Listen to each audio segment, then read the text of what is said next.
Kita awali informasi pertama, saudara seorang pengacara digerebek warga bersama kepolisian daerah Banten diduga mencabuli anak di bawah umur.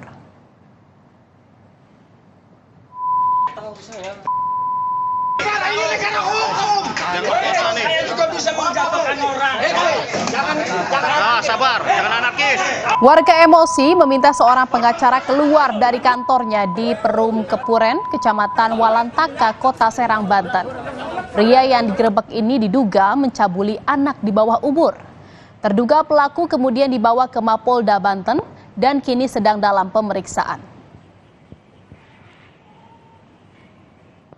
Penyidik di Reskrim Polda Banten telah berhasil mengamankan pelaku dengan inisial JM usia 43 tahun. Saat ini pelaku dalam pemeriksaan dan pada saat tertangkap yaitu di lokasi salah satu perumahan di Kecamatan Walantaka, Kota Serang.